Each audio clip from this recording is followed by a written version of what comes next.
Let's face it, we're kind of proud as consumers. We're finding better and better ways to tune out the conventional advertising. Marketers have to find more creative ways to get us to just sample their wares.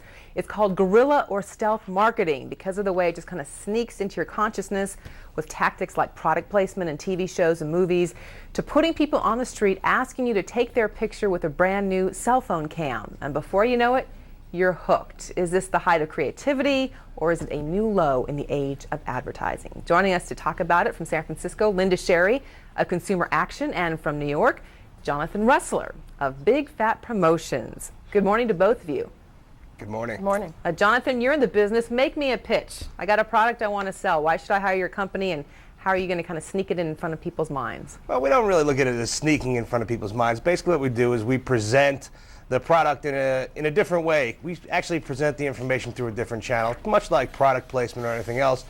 We kind of just put the product out there in a more interesting kind of way. Well, give me an example. I understand you have a campaign this fall for Nescafe. What are you doing with them? Well, actually, we don't really talk about what we're doing with any specific clients, because the whole idea of stealth marketing Then is it wouldn't to be be stealth. But Got I'll give you an example of some programs that we've Okay. run. We've done things like, for example, for an online and bricks and mortar retailer, we paid doormen in New York City buildings to actually keep empty boxes near the podium, so when people walked into the building, it looked like a lot of people were ordering from this company X. And then a couple days later, we went back in and we paid the doormen to actually break the boxes down and put them in the compactor room, so people were reminded once again, wow, hey, it seems like a lot of people are ordering from company X.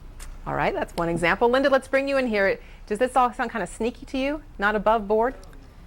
It really does sound deceptive to me. It also sounds intrusive and I would say unethical to some degree. Really? Those are some strong words. Unethical. How is that different than just watching your favorite sitcom and seeing your favorite character drinking some kind of soda or using some kind of detergent? How is that different?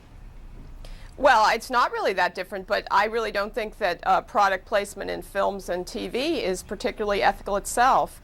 I think that when we read a magazine, the advertising supplements are clearly labeled as such, and I think that that's the way stealth marketing should proceed too. Jonathan, how about those words, unethical? Would you apply that to your business? Well, they're certainly words that we've heard, but the reality is we give consumers a lot of credit. We know consumers are smart. We're never going to be able, I love dogs, but I don't own a dog, and there's no program out there, no matter how stealth or no matter how persuasive, that could get me to buy dog food, because it doesn't fit in my life. I don't need dog food.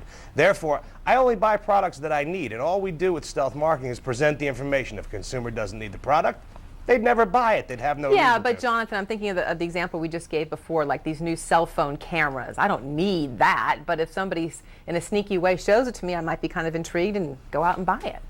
Well, that's true. You may not need it, but if it works, if it fits for you, if you have a reason to take a picture with your cell phone, then you'd buy it. But if you think the whole idea is silly, a cell phone camera, then you would never buy it. Again, we give consumers a lot of credit. We know people are smart. They don't buy things that they don't need. Linda, what about that? There's just the power of suggestion.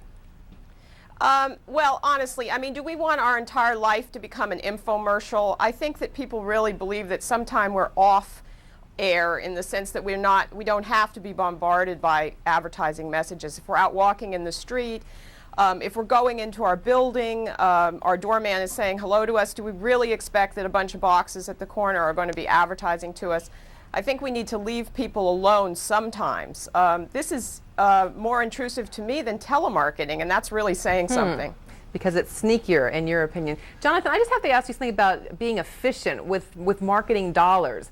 How much did that company pay you to run that advertising campaign, or whatever you want to call it, in that apartment building? And then how many sales did they really get out of it? It seems like such a small amount of people you're reaching with these kind of campaigns. Well, it is definitely a smaller number of people than traditional mass media. However, it's the right people, because it's very targeted. So I can't tell you what they paid for, but what I can tell you Sure you can. Nah, well, you're Sure right. you You would can. like to, but Yes. I can't. You won't, but I you won't, can. right, exactly. But the reality is they liked the program so much, it was so effective, they actually rolled it out into 6 other cities. They did. So it does work very well. And again, because it is very targeted, and it's much less expensive than a traditional television, print, or radio type campaign. All right, maybe if we have you on again, we'll just scroll that information at the bottom of the screen in a stealth kind of way. That would be great. Jonathan Ressler joining us, and Linda Sherry from San Francisco. Thank you so much for being with us. Thank you. Thank you.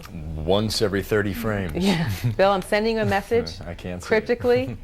It's your turn. Thank you, Darren.